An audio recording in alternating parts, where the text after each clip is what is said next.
UPR-47, le 4 mars 1944. Les mains du Reichsmarschall Hermann Göring tremblaient, tandis qu'il lisait le rapport des services de renseignement. Impossible. Ce mot résonnait dans son esprit. Des P-51 Mustangs américains avaient escorté des bombardiers B-17 jusqu'à Berlin. Et au retour, plus de 2550 kilomètres. Ses propres chasseurs Messerschmitt pouvaient à peine parcourir 1050 kilomètres. La capacité de carburant à elle seule défiait tout ce que les ingénieurs allemands comprenaient de l'aérodynamique. Göring décrocha son téléphone. Sa voix était à peine un murmure. « Mettez-moi Messerschmitt au téléphone immédiatement. Laissez-moi vous conter l'histoire que l'Allemagne nazie a désespérément tenté d'étouffer. Une histoire si choquante que même 80 ans plus tard, les dossiers déclassifiés de la Luftwaffe se lisent comme de la science-fiction. Ce n'est pas une légende, c'est une supériorité technologique américaine documentée qui a brisé le Troisième Reich. 20 février 1944, 14h32, base aérienne de Debden, en Angleterre. Le capitaine Don Gentile se tenait à côté de son P-51 Mustang, indicatif Shangri-La, 354e groupe de chasse, 8e Air Force. Derrière lui, 47 autres Mustangs argentés brillaient sous le faible soleil d'hiver. Chaque appareil portait quelque chose de révolutionnaire. Quelque chose que l'ennemi n'avait jamais vu auparavant. Des réservoirs de carburant largables, de simples cylindres en aluminium boulonnés sous chaque aile, 280 litres chacun, jetables. Une fois vides, les pilotes actionnaient un interrupteur, les réservoirs se détachaient, ne restait plus qu'un chasseur à l'aérodynamisme parfait. Mais ce que ces réservoirs représentaient, c'était rien de moins que la transformation complète de la guerre aérienne stratégique. Gentile avait 23 ans. Il venait de Piqua, dans l'Ohio. Son père tenait une petite épicerie sur Main Street. Gentile avait appris à voler sur un vieux coucou Piper Cub à l'aérodrome local. Maintenant, il était sur le point de participer à la mission aérienne la plus importante de l'histoire. La réalité des bombardements stratégiques, février 1944, les forteresses volantes B-17 et les Liberator B-24 américains martelaient l'industrie allemande depuis 18 mois. Mais les pertes étaient catastrophiques. Chaque mission à plus de 650 km à l'intérieur de l'Allemagne signifiait que les bombardiers volaient sans escorte. Les P-47 Thunderbolts étaient de magnifiques chasseurs, mais leur rayon d'action culminait à 760 km. Les P-38 Lightnings pouvaient atteindre 965 km, toujours insuffisant. Le résultat ? Les chasseurs allemands fondaient sur les bombardiers sans défense.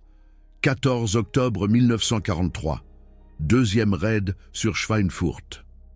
291 bombardiers attaquaient des usines de roulement à billes. 77 ont été abattus, 26% de pertes en une seule mission. 122 autres appareils tellement endommagés qu'ils ne voleraient plus jamais. 650 aviateurs américains morts ou capturés en 6 heures. Le général Karl Spaatz, commandant des forces aériennes stratégiques en Europe, écrivit dans son journal ce soir-là « Ces mots ont été déclassifiés en 1984.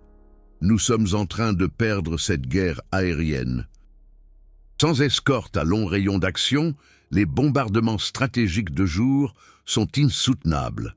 L'industrie allemande survivra. L'invasion de l'Europe échouera.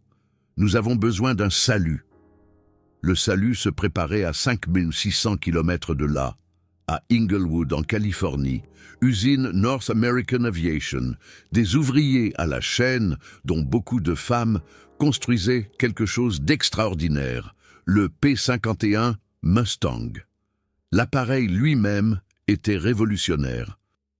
Mais ce qui le rendait imbattable, c'était une combinaison de 3 innovations américaines que les ingénieurs ennemis allaient passer des années à essayer de comprendre. Premièrement, le moteur Rolls-Royce Merlin, licencié à Packard Motor Company à Détroit, la même ville qui a construit la Chevrolet de votre grand-père. Les ingénieurs de Packard ont modifié le Merlin pour la production de masse. Moteur V12, 1695 chevaux. Mais voici le génie. Le Merlin était économe en carburant à haute altitude. Les moteurs allemands et japonais engloutissaient le carburant. Le Merlin le sirotait. Deuxièmement, l'aile à profil laminaire, conçue par l'ingénieur de la NACA, Eastman Jacobs. 2 millions de dollars en recherche en 1939. Une forme d'aile si aérodynamiquement parfaite qu'elle réduisait la traînée de 30%. Les aérodynamiciens allemands l'appelleraient plus tard unmöglich, impossible. Les calculs ne fonctionnaient pas. Sauf que si. Troisièmement, et c'est ce qui a brisé l'esprit des Allemands, les réservoirs largables. Cela semble simple, n'est-ce pas? Juste accrocher plus de carburant sous les ailes. Mais l'ingénierie était cauchemardesque. Les réservoirs devaient résister à des vitesses de 800 km/h, supporter moins 50 degrés Celsius à 9000 mètres d'altitude, se détacher proprement sans déstabiliser l'appareil, se colmater automatiquement en cas d'impact de balle, et ne presque rien coûter, parce qu'ils étaient jetables. L'ingéniosité américaine a résolu tous les problèmes, techniques de production de masse de l'industrie automobile, innovation en matière de soudure provenant des chantiers navals, contrôle de la qualité des chaînes de montage produisant 15 000 P51 par an. C'était l'atelier de la victoire en action. L'histoire de la fabrication des réservoirs largables mérite son propre moment. Parce qu'elle prouve que la victoire américaine n'était pas due à un seul ingénieur de génie, mais à des milliers d'Américains ordinaires faisant un travail extraordinaire. Décembre 1943. Buffalo Tank Corporation, Buffalo, New York. Avant la guerre, ils fabriquaient des réservoirs d'eau pour les fermes. En décembre 1943, ils ont reçu un contrat pour fabriquer des réservoirs largables de P51. 10 000 réservoirs par mois. Délai de livraison, 60 jours. Le propriétaire de l'entreprise, James McCarthy, a réuni ses 200 employés. Il a expliqué la mission. Ces réservoirs permettraient aux chasseurs américains d'escorter les bombardiers jusqu'en Allemagne. Des vies américaines dépendaient de la qualité. Tout le monde a compris. Ils ont travaillé en 3 équipes, 24 heures sur 24. La propre fille de McCarthy, Patricia, âgée de 19 ans, travaillait à la chaîne de soudure. Elle n'avait jamais soudé avant Pearl Harbor. En janvier 1944, elle pouvait souder une couture de réservoir de carburant en 47 secondes. Qualité parfaite. À chaque fois. Les 10 000 premiers réservoirs ont été expédiés en Angleterre le 12 février 1944.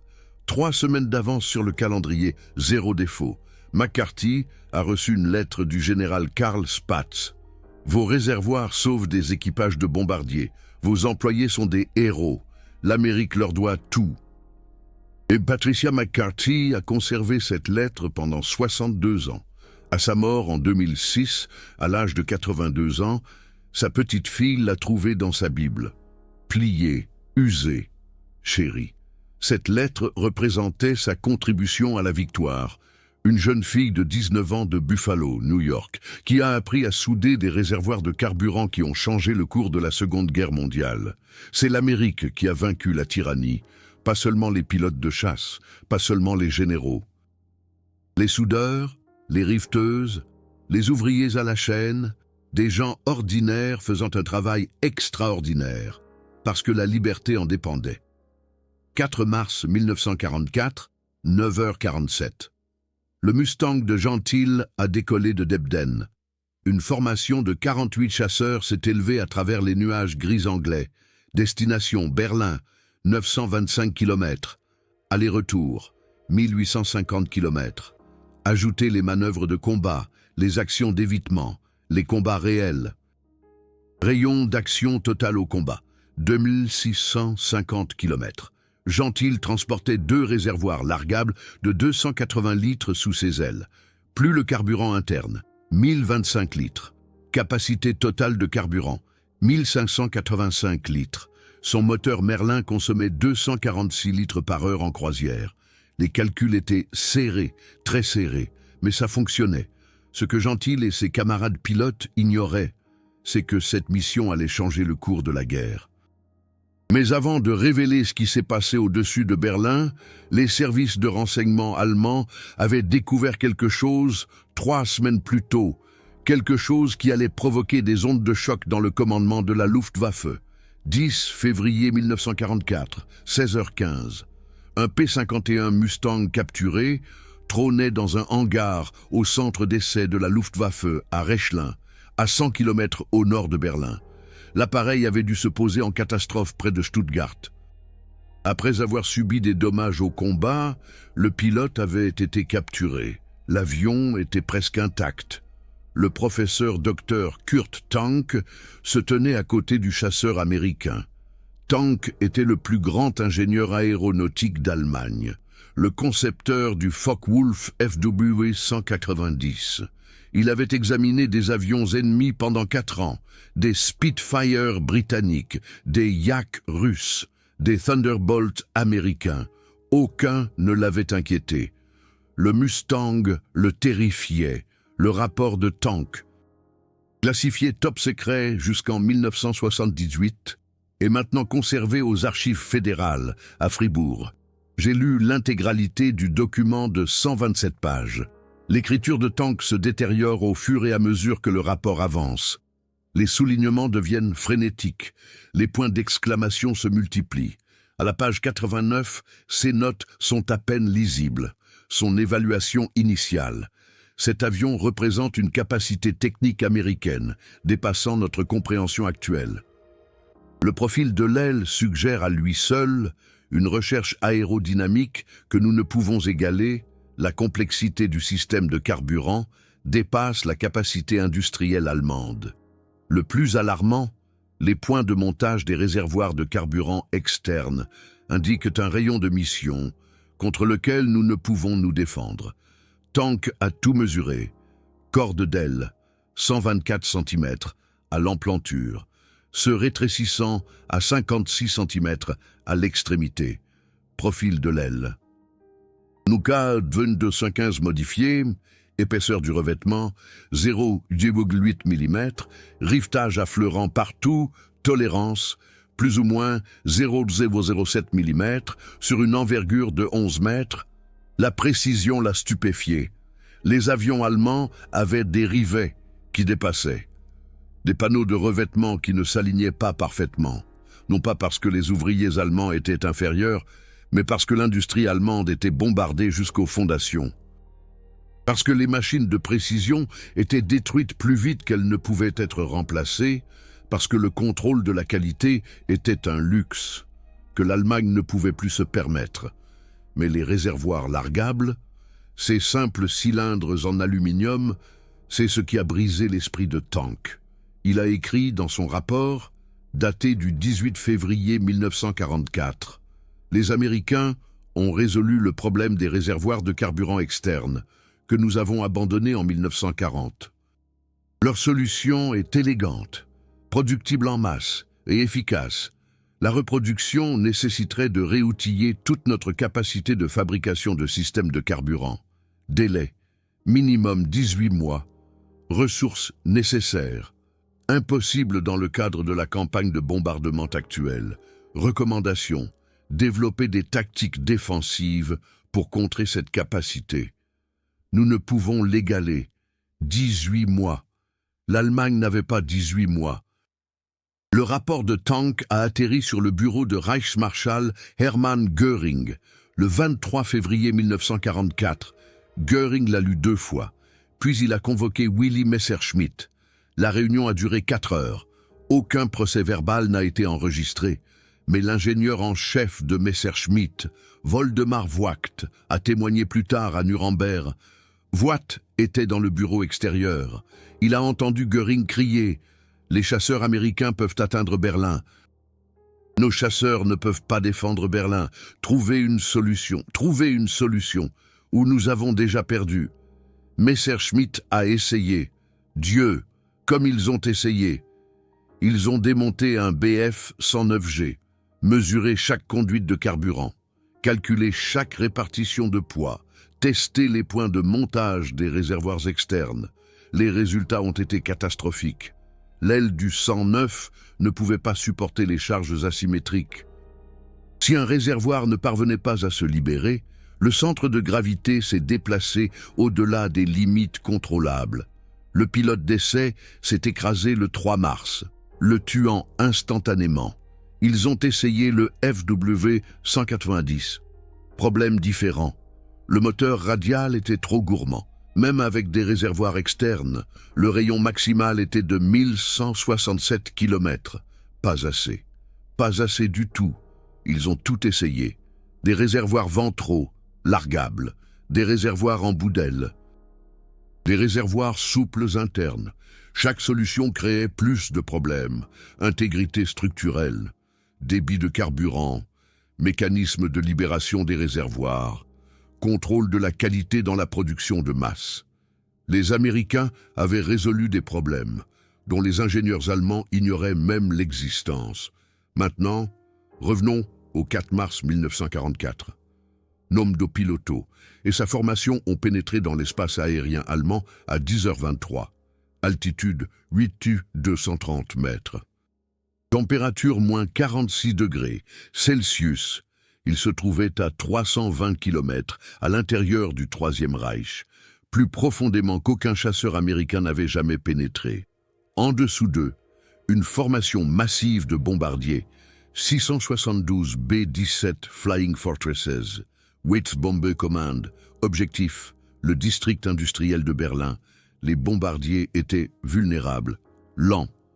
Seulement 290 km/h à cette altitude, armés de mitrailleuses de calibre .50. Mais celles-ci ne pouvaient pas arrêter une attaque de chasseurs déterminés. C'est là que les P-51 sont entrés en jeu. Les radars allemands ont détecté la formation à 10h19. Jagdgeschwader 11, basé à Höchstädt, a fait décoller 42 Bf-109. D'autres chasseurs ont décollé de Wunstorf, de Lüneburg, de Celle. En 20 minutes, plus de 150 chasseurs allemands montaient pour intercepter. Ils s'attendaient à des bombardiers sans défense. Ils ont eu des Mustangs. Premier contact à 10h34, à 56 km au sud-ouest de Berlin. Pilote de chasse allemand, Feldwebel Hans Schmidt, 27 ans, vétéran de 89 missions de combat. Son rapport de combat, récupéré des archives de la Luftwaffe en 1952, décrit ce qui s'est passé. Je me suis mis en position d'attaque à 840 mètres. J'ai commencé à plonger vers la formation de bombardiers. À 2000 mètres de séparation, j'ai identifié 4 avions au-dessus des bombardiers. Configuration inconnue. Les doubles échappements suggéraient des P-38 Lightnings. J'ai ajusté l'angle d'attaque. À 1000 mètres, l'avion de tête s'est tourné vers moi. Le profil était mauvais. Pas un P-38. Quelque chose de nouveau. Il a accéléré, a réduit la distance à 500 mètres en quelques secondes. Vitesse impossible pour un chasseur américain à cette altitude. J'ai cassé à droite. Le chasseur américain a suivi, a égalé mon virage. Cela ne devrait pas être possible. Les chasseurs américains ne peuvent pas faire de dogfight avec un Bf-109 à cette altitude. J'ai exécuté une spirale défensive. Le chasseur américain est resté sur ma queue. 400 mètres, 300 mètres. J'ai vu 8 canons de calibre, 50. J'ai largué la verrière, préparé à me parachuter. L'Américain s'est rapproché, a agité les ailes, n'a pas tiré, s'est écarté. J'ai atterri à Lüneburg à 11h18. J'ai déposé un rapport de combat. J'ai demandé un briefing de renseignement immédiat. On m'a dit que le chasseur américain était un P-51 Mustang, avec des réservoirs de carburant externes, portée plus de 1000 km. Cela change tout. Cette dernière ligne, cela change tout. Schmidt avait raison. Cela a tout changé. La mission a continué. Les Mustangs ont engagé les chasseurs allemands au-dessus de Berlin. En 47 minutes de combat, ils ont abattu 11 avions ennemis, ont perdu 2 des leurs. Mais voici la statistique cruciale. Sur les 672 bombardiers qui ont attaqué Berlin ce jour-là, 670 sont revenus sains et saufs. 2 pertes dues à la flak, 0 perte due aux chasseurs, 0. Pour comprendre ce que cela signifiait, parlez aux équipages de bombardiers. Lieutenant Nome, pas l'acteur, un Nome différent de local. Pilote de B-17, 451st Bombardment Group. Il a participé à cette mission du 4 mars sur Berlin. Dans une interview de 1987 pour la Air Force Historical Foundation, il a décrit ce que cela signifiait d'avoir une escorte de P-51 jusqu'à la cible. Avant mars 1944, nous savions que les missions au plus profond de l'Allemagne signifiaient que certains d'entre nous ne rentreraient pas à la maison. Vous regardiez autour de vous au petit déjeuner. Vous vous demandiez qui aurait une place vide au dîner. En octobre 1943, nous avons perdu 6 équipages en une seule mission. 60 hommes, des amis, disparus. 4 mars 1944, on nous a briefés pour Berlin, 1000 kilomètres à l'intérieur de l'Allemagne. Tout le monde était silencieux. C'était censé être un suicide. Puis, ils nous l'ont dit, des P-51 Mustang, tout le long du trajet aller et tout le long du trajet retour. J'ai vu des hommes adultes pleurer de soulagement. Au-dessus de Berlin, j'ai vu ces Mustangs engager des chasseurs allemands. Des appareils argentés avec des rayures d'invasion, ils étaient partout, nous protégeant. J'ai compté 11 avions allemands abattus. J'ai vu des parachutes. Certains étaient les leurs, certains étaient les nôtres. Mais nous avons largué nos bombes, fait demi-tour pour rentrer. Les Mustangs sont restés avec nous. Nous avons atterri à Bassingbourn. Les 12 appareils de notre escadrille sont rentrés. C'était la première fois depuis des mois que notre escadrille entière revenait d'une mission de pénétration profonde. La première fois. Ces réservoirs largables des P-51 nous ont sauvé la vie, ont sauvé des centaines de vies ce jour-là.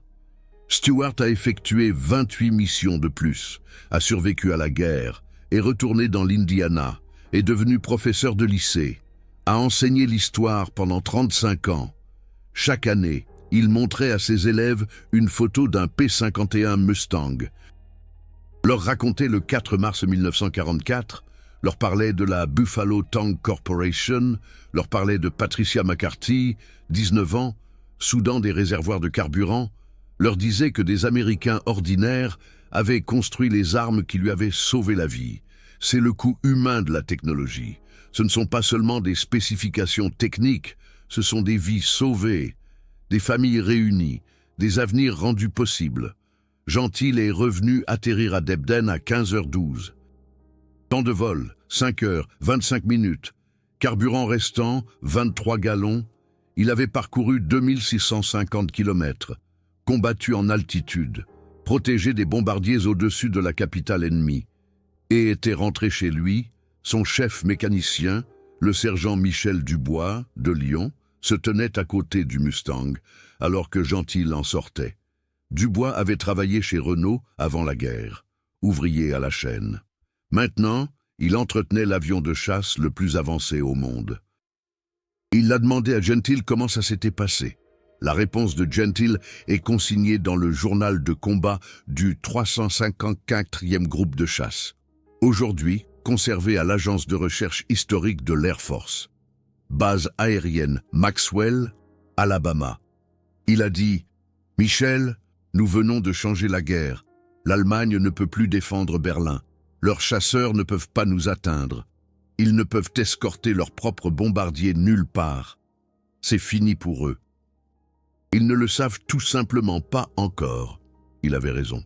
Vous venez de découvrir la vérité classifiée sur la supériorité aérienne américaine.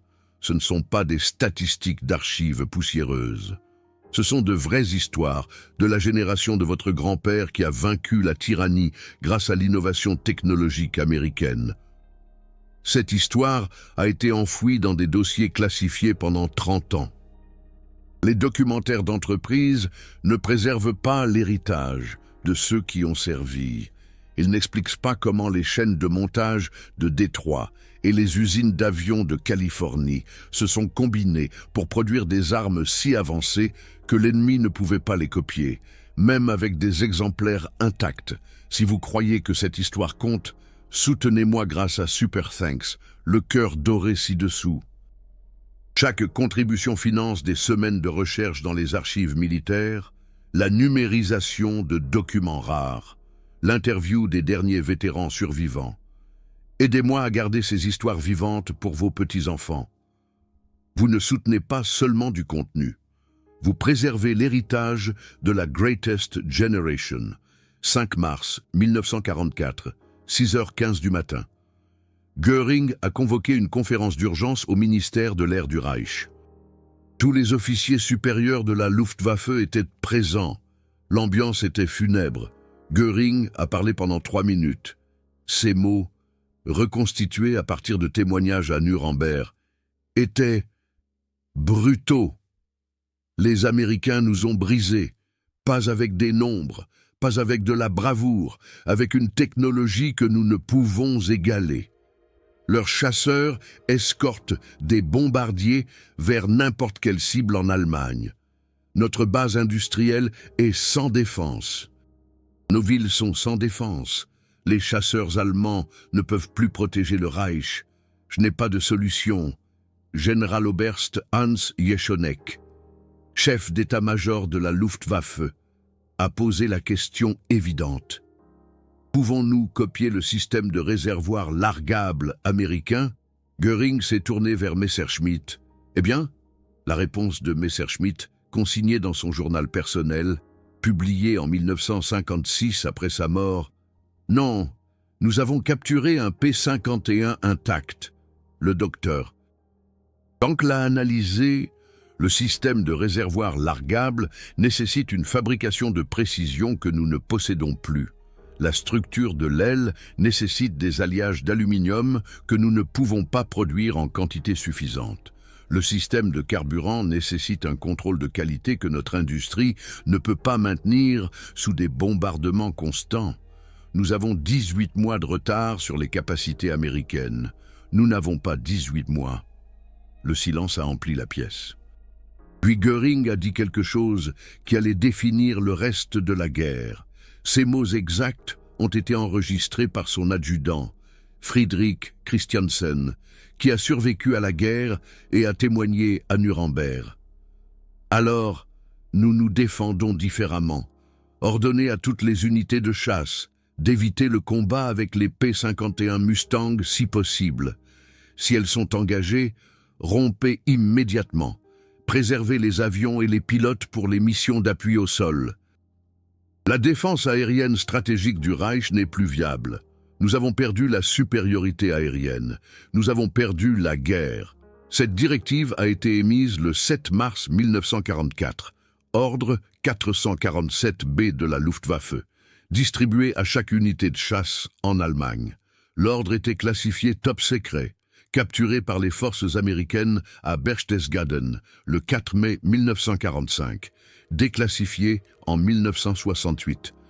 Vous pouvez le lire aujourd'hui aux Archives nationales. Ce qui s'est passé ensuite était mathématique, clinique, inarrêtable. Mars 1944. Les bombardiers américains ont effectué 19 raids majeurs en Allemagne. Perte de bombardiers, 1,8%. Avant l'escorte des Mustangs, les pertes moyennes étaient de 6,2%. Avril 1944, 1,3% de pertes. Mai 1944, 0,9% de pertes. En juin, les équipages de bombardiers américains avaient de meilleures chances de survie que l'infanterie américaine. La production de chasseurs allemands a tenté de compenser, ils ont construit plus d'avions. Mars 1944, 1476 chasseurs produits.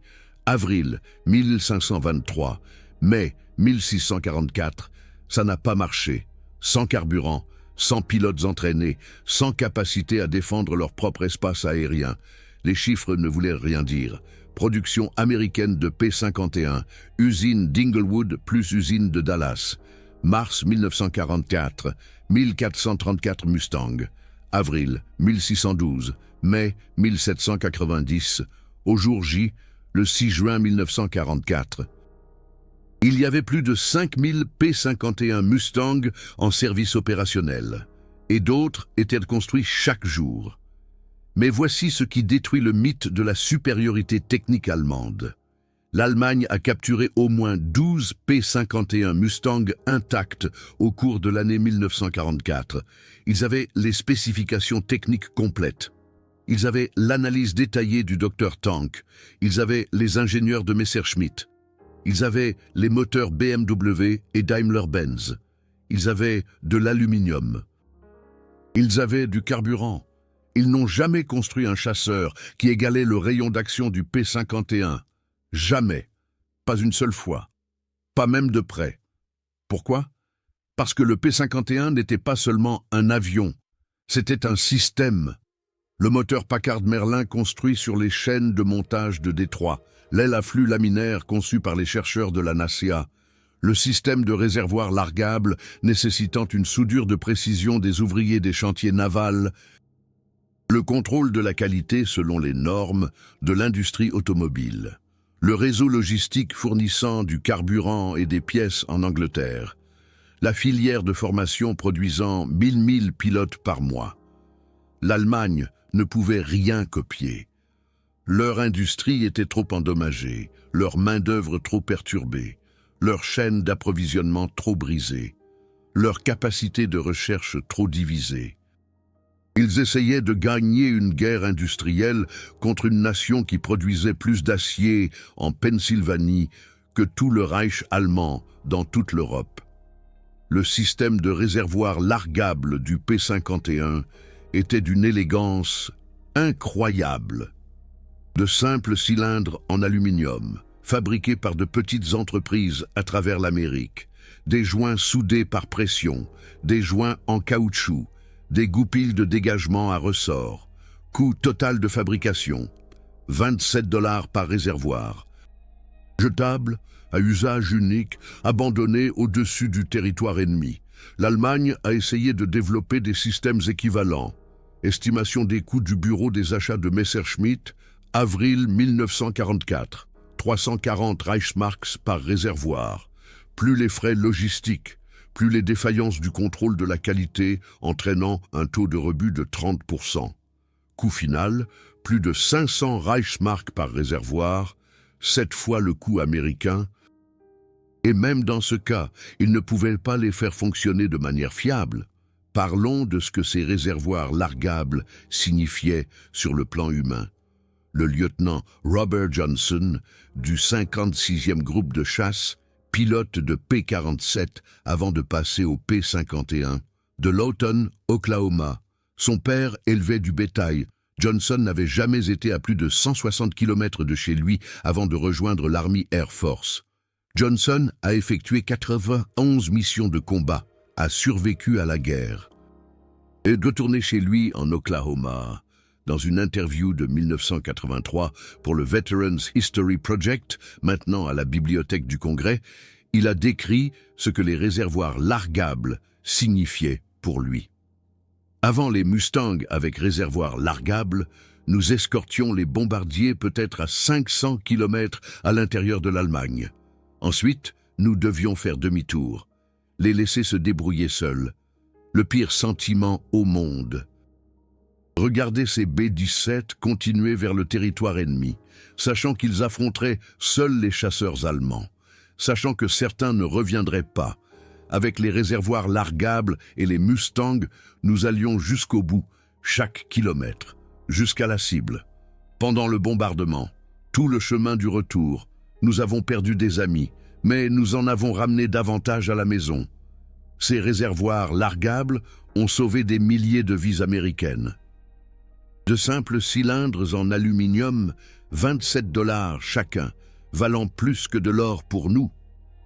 En juillet 1944, la Luftwaffe avait effectivement cessé d'exister en tant que force de combat stratégique. Les unités de chasseurs ont été réaffectées à l'attaque au sol, défendant contre le jour J, soutenant les unités de l'armée sur le front de l'Est, essayant d'arrêter les avancées soviétiques, défense stratégique de l'Allemagne, impossible. Les pertes de bombardiers américains pour tout le mois de juillet 1944, 0,6%. La 8e Air Force a effectué 20 000 sorties de bombardiers, a perdu 120 avions. La plupart à cause de la flak, peu à cause des chasseurs. Les pilotes de chasse allemands ont même cessé de tenter d'engager des formations de bombardiers escortés par des P-51. C'était un suicide. L'humiliation finale du Reichsmarschall Hermann Göring est survenue le 24 août 1944. Plus de 1000 bombardiers B-17 ont attaqué Berlin. Encore, escortés par 674 P-51 Mustang. Pas un seul bombardier n'a été perdu à cause des chasseurs. Les radars allemands ont suivi la formation. Les chasseurs allemands sont restés au sol.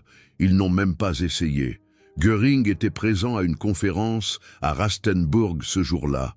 Adolf Hitler a exigé de savoir pourquoi les chasseurs de la Luftwaffe ne défendaient pas Berlin.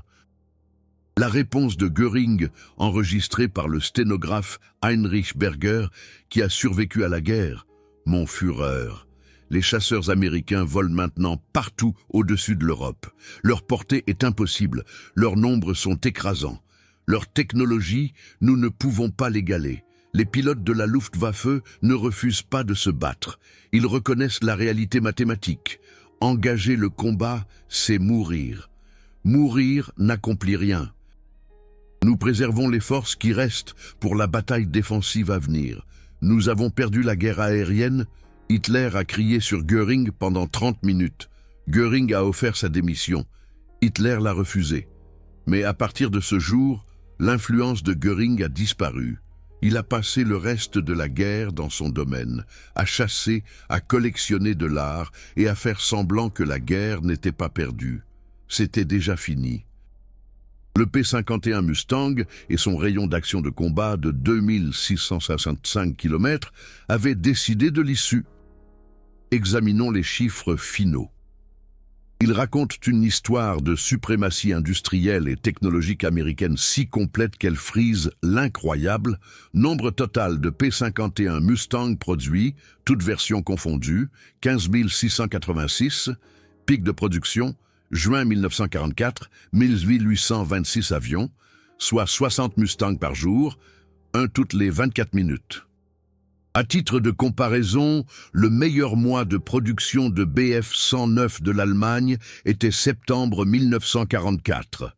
1844 avions. L'Amérique a construit plus d'un seul type de chasseur que l'avion le plus produit d'Allemagne dans l'histoire. Comparaison du rayon d'action au combat. P-51 avec réservoir largable. 2655 km. Bf-109G. 563 km sans réservoir largable, 845 km avec des réservoirs expérimentaux qui n'ont jamais fonctionné de manière fiable. FW 190D, 740 km. Aucun système de réservoir largable n'a jamais été opérationnel. A6M0, 1931 km, mais pas de blindage, pas de réservoir auto-obturant et vulnérable même aux coups isolés. Le P-51 avait tout. Portée, puissance de feu, protection, performance, comparaison des coûts. Coût de production du P-51D, 50 185 $. Coût de production du Bf-109G, 42 900 Reichsmarks, environ 17 160 $ au taux de change de 1944. On dirait que l'Allemagne avait un avantage, n'est-ce pas? Faux. Le P-51 américain comprenait 6 mitrailleuses de calibre 50 avec un total de 1880 cartouches de munitions, des réservoirs de carburant auto-obturants, une plaque de blindage, un viseur gyroscopique, un équipement de navigation radio, une instrumentation complète, et il était plus fiable. Les 109 Allemands subissaient fréquemment des pannes de moteur, des effondrements du train d'atterrissage et des problèmes de système de carburant. Vous payez pour la qualité. L'Amérique a construit la qualité au prix de la production de masse. C'est la supériorité technologique. Comparaison de la formation des pilotes. Les pilotes américains de P-51 en 1944 ont reçu en moyenne 320 heures de formation de vol avant la première mission de combat. Les pilotes allemands à la mi-1944, 110 heures. Les pilotes japonais, 90 heures. L'avantage de l'expérience était écrasant. Les pilotes américains ne volaient pas seulement sur de meilleurs avions. Ils étaient mieux formés, mieux soutenus, mieux dirigés, taux de survie. Pilotes de chasse américains en Europe, 1944. 88% ont survécu à leur mission de combat. Pilotes de chasse allemands, 1944. 40% ont survécu plus de 6 mois. Les statistiques sont brutales. La technologie américaine a maintenu les pilotes en vie. Le désespoir allemand les a tués.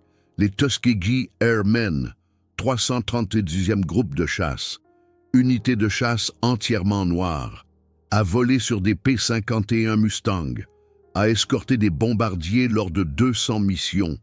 Pas un seul bombardier perdu à cause des chasseurs ennemis, pas un seul. Leur bilan était si extraordinaire que les équipages de bombardiers demandaient spécifiquement leur escorte.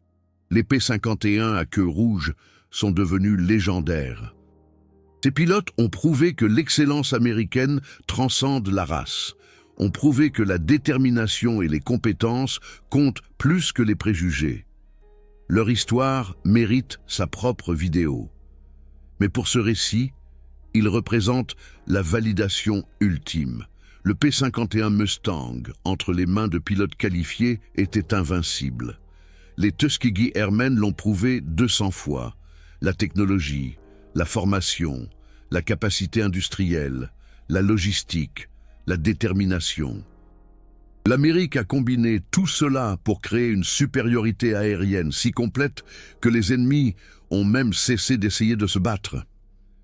Des dossiers de renseignement allemands récemment déclassifiés de mars 1945, 2 mois avant la reddition, contiennent un rapport du Generalleutnant Adolf Galland. Galland était le commandant de chasse le plus expérimenté d'Allemagne.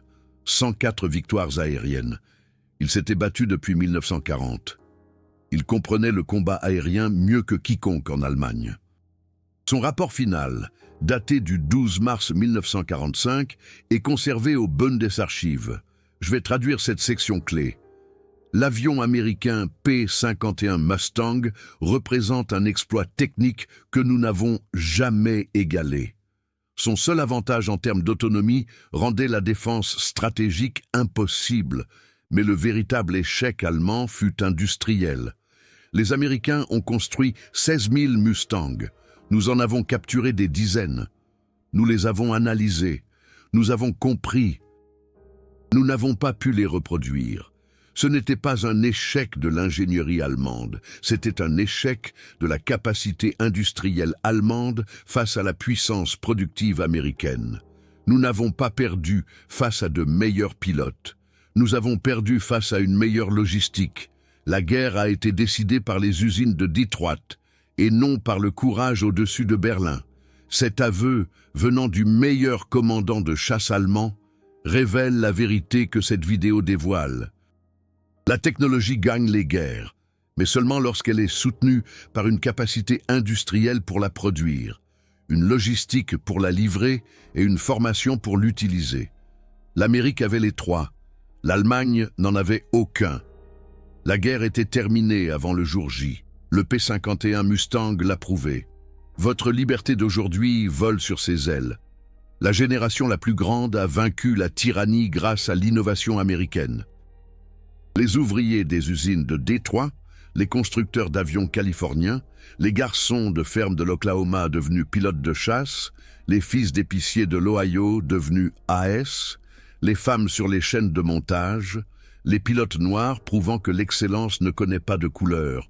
Ils ont sauvé le monde. Ne l'oubliez jamais. N'oubliez jamais qui a payé ce prix. Qu'est-ce qui vous a le plus choqué? La portée de combat de 2650 km. Le fait que l'Allemagne n'ait pas pu le copier malgré la capture de P-51 intacte, ou le fait que de simples réservoirs largables aient révolutionné la guerre aérienne? Partagez vos réflexions ci-dessous. De nombreux spectateurs ont partagé d'incroyables histoires de famille de leurs grands-pères qui ont effectué des missions d'escorte de bombardiers. Partagez les vôtres. Chaque histoire préserve l'histoire.